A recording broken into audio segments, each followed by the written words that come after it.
Vía de los Chitamatras. Posición de esta escuela. Aunque las escuelas del Mahayana no niegan la validez del método de los Shravakas como medio para suprimir las emociones, estiman, sin embargo, que las prácticas y el camino seguido no llevan al fin último. Es importante comprender que todas las tradiciones antiguas no hablan de gestión emocional, sino que las consideran como venenos. Incluso en la medicina china, ¿no? Se habla de las 5 emociones patógenas. No, el camino espiritual no tiene que ver con emociones.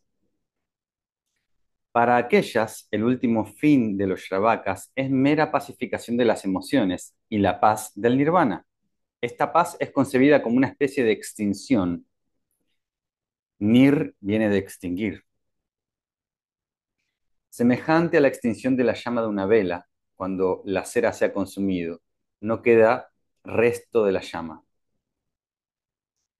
El fin de la vida del Mahayana es el supremo estado de Buda, es decir, no solo la supresión de los velos de la ignorancia y de las emociones, también la de aquellos más sutiles que impiden el conocimiento de todos los fenómenos. Tan pronto como estos velos se disipan, se manifiesta espontáneamente la capacidad de obrar para el despertar de todos los seres.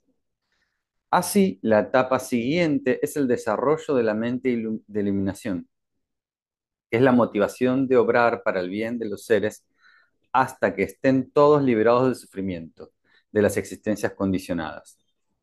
Para el Bodhisattva es una figura todavía no completamente iluminada, pero en el camino y ya con cierto grado de despertar, que engendra tal motivación.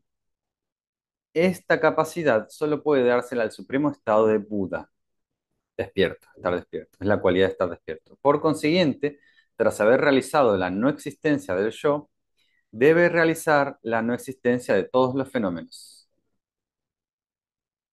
Esta segunda etapa corresponde al enfoque de los chitamatras, solamente significa, o puro y simple pensamiento, que se basa en las palabras de Buda. Todos los fenómenos son solamente, en el sentido general del término. Esta doctrina acepta 8 conciencias, las 6 conciencias de los sentidos y la mente bajo el dominio de las emociones y la conciencia fundamental que transmite las tendencias kármicas del pasado, el alaya.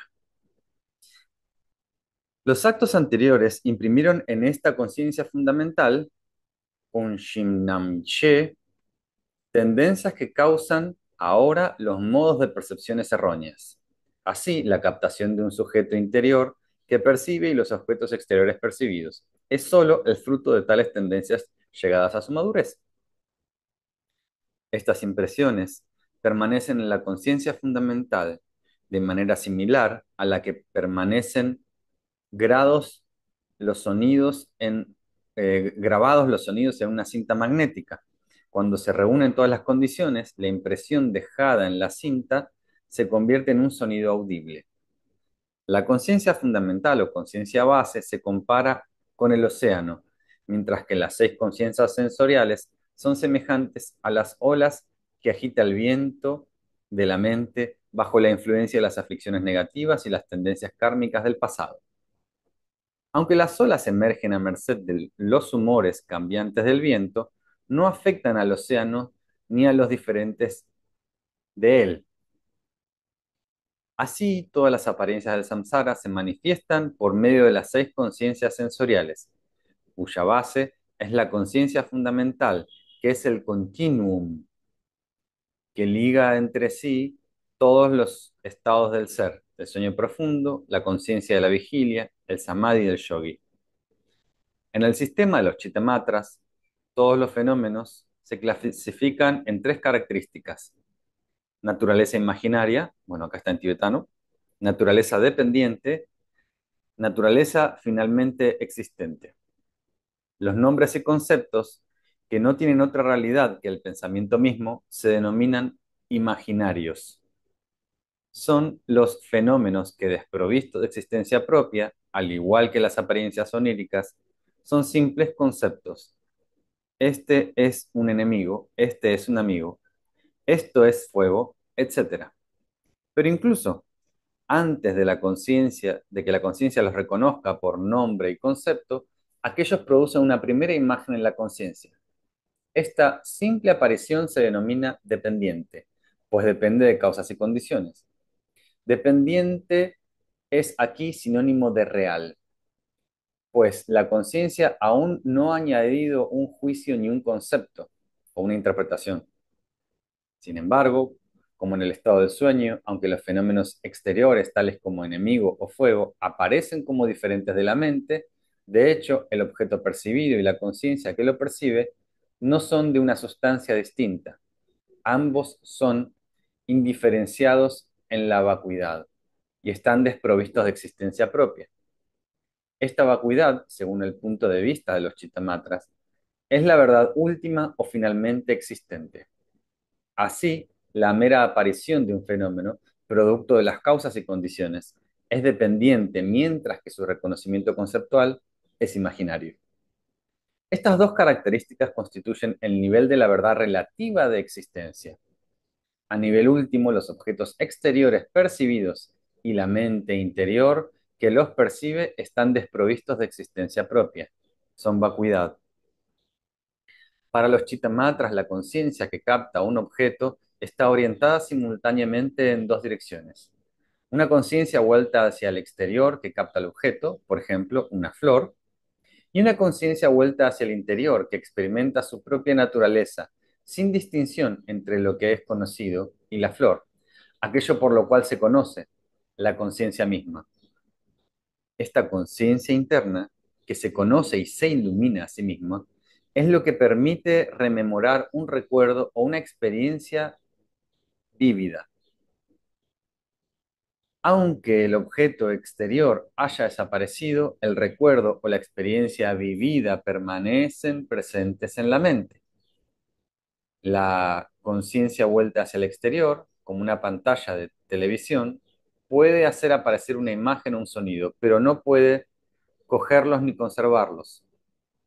Según este punto de vista, la vacuidad enseñada por Buda se refiere al hecho de que esta conciencia que se conoce y se ilumina a sí misma no consiste en un sujeto interior que percibe y un objeto exterior percibido, en sentido de que son dos entidades separadas.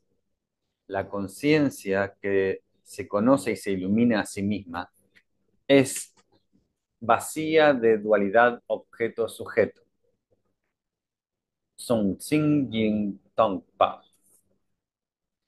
Cuando esta conciencia deja de percibir los objetos exteriores y la mente interior como entidades separadas, o, en otros términos, cuando ve que es ella misma fuera de esta dualidad, percibe su propia naturaleza de clara luz.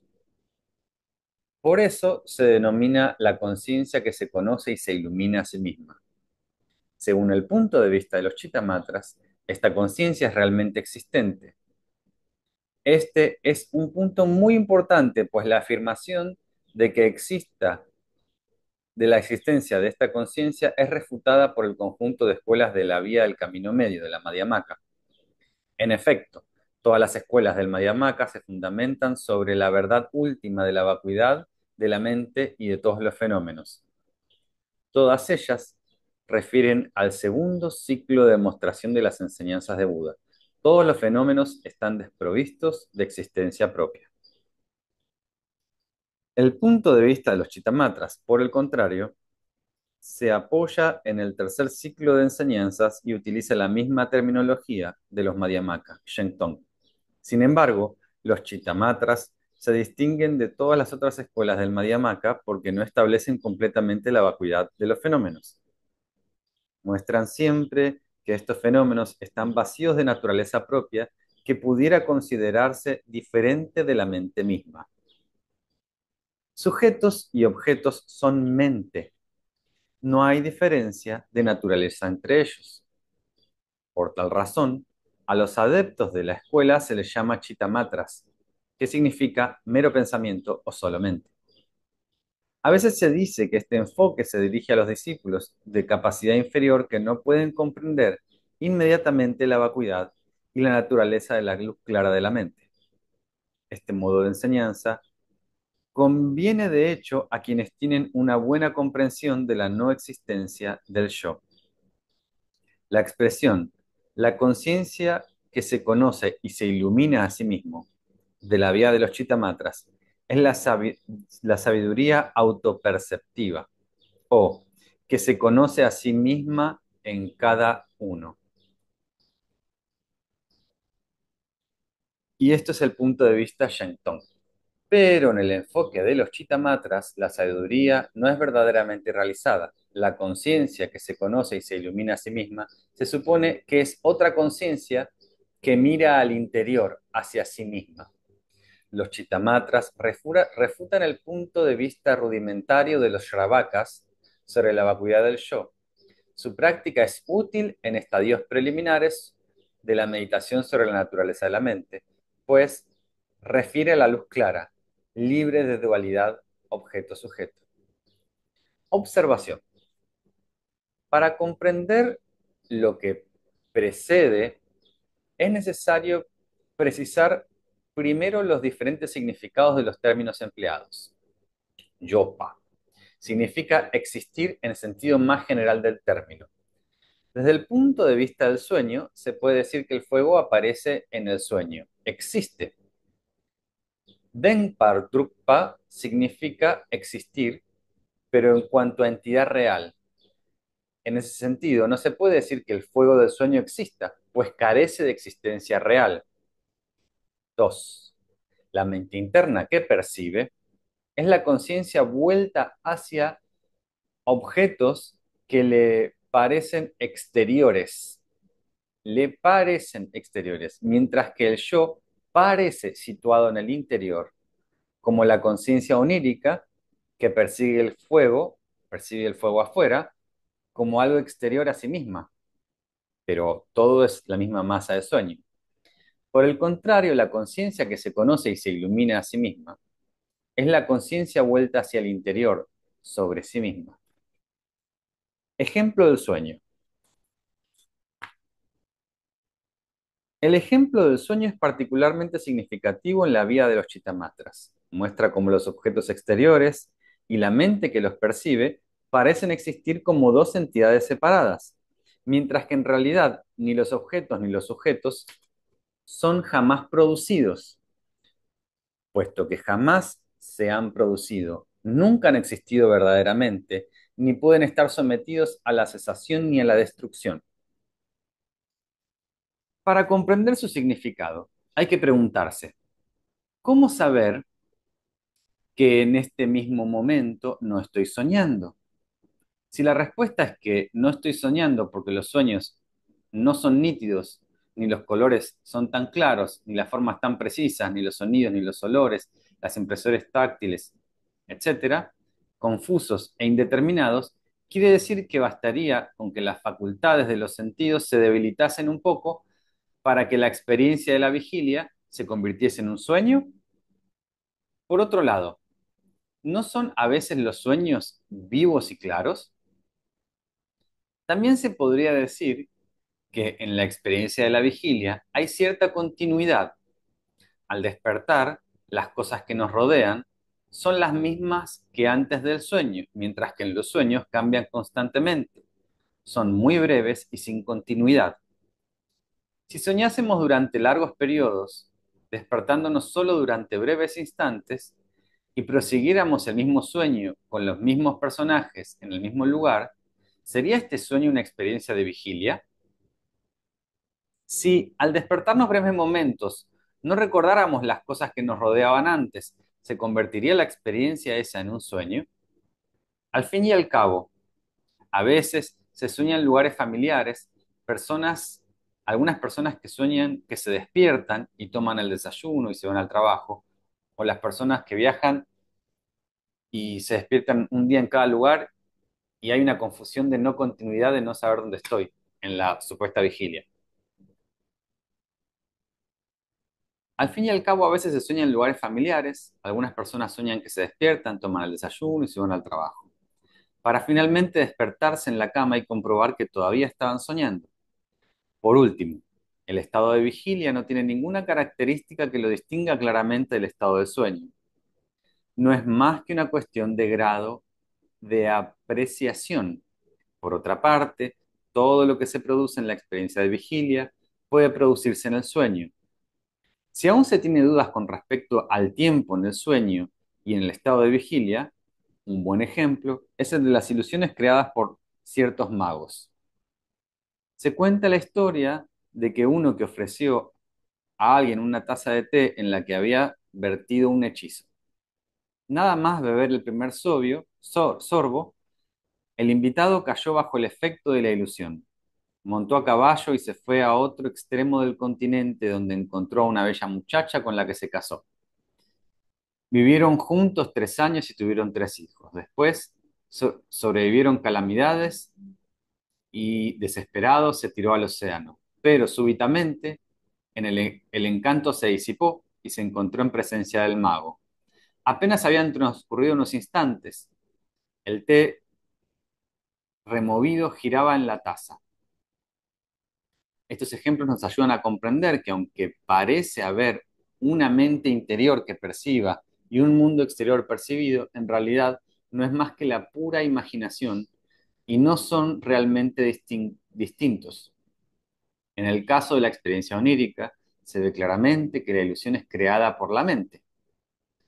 Si en un sueño alguien siente que el fuego lo quema, el fuego que quema y el cuerpo quemado son ambos creaciones de la misma mente y no son de sustancia diferente a la misma mente.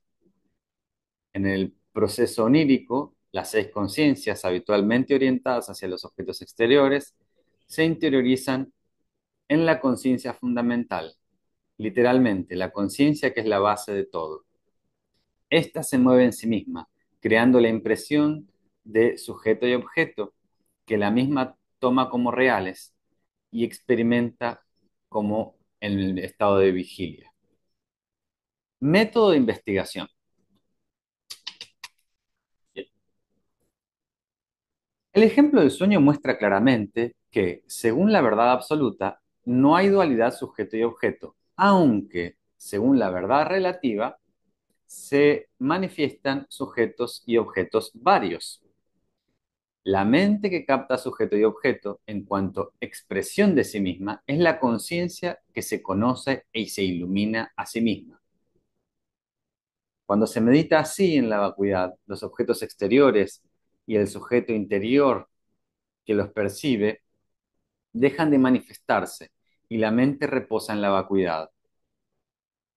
Sin embargo, no se medita en esta conciencia como vacía, se la tiene por existente, pero al ser un continuo que cambia de un instante a otro, es transitoria y no se la puede denominar verdad última. Después de haber reflexionado sobre el ejemplo del sueño, se observa cómo percibe la mente las cosas en la experiencia del estado de vigilia. Si, en última instancia, los objetos existiesen independientes de la mente, deberían ser capaces de manifestarse antes o después de que la mente fuese consciente de ellos. Decir que los objetos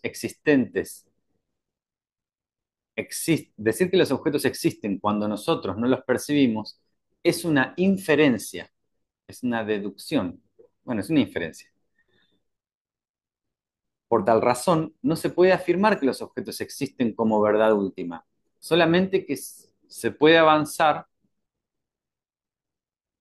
que existen como verdad relativa. Se podría pensar entonces que, puesto que los otros perciben los objetos, estos han de existir incluso cuando ya no se es consciente de ellos. Pero esto tampoco prueba que existan como algo distinto de la mente ajena. No hay, pues, ningún medio para determinar si los objetos y los sujetos que los perciben son otra cosa que la mente misma.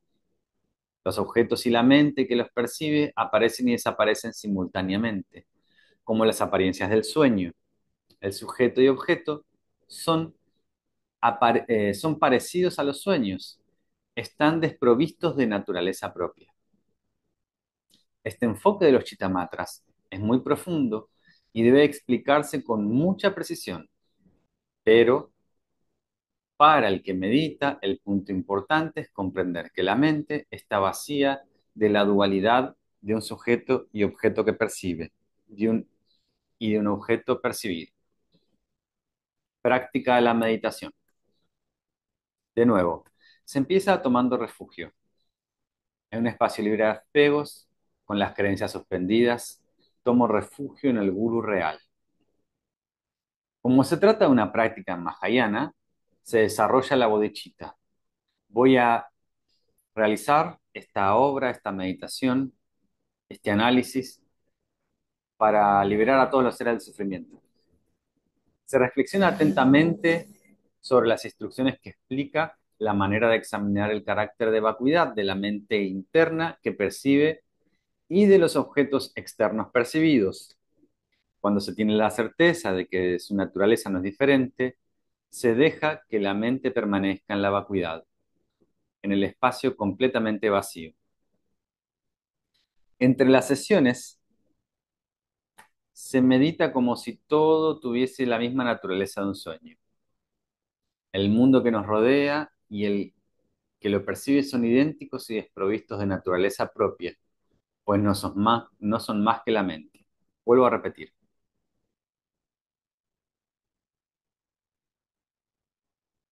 Se reflexiona atentamente sobre las instrucciones que explican la manera de examinar el carácter de la vacuidad de la mente interna que percibe de los objetos externos percibidos. Cuando se tiene la certeza de que su naturaleza no es diferente de la mente, del objeto y el sujeto, se deja que la mente permanezca en vacuidad en el espacio. Es como si todo está hecho de una misma masa de sueño, desprovisto de naturaleza propia. ¿Cómo saber que la experiencia de la ausencia de diferencia entre objeto y objeto puede eliminar el sufrimiento? La respuesta es que, de la misma manera de que la oscuridad no puede existir en presencia de la luz, el sufrimiento no puede existir en presencia de la claridad de la sabiduría que realiza la vacuidad de objeto y sujeto. Hay que recordar que la raíz de la ignorancia estriba en la creencia en un yo allí donde no lo hay.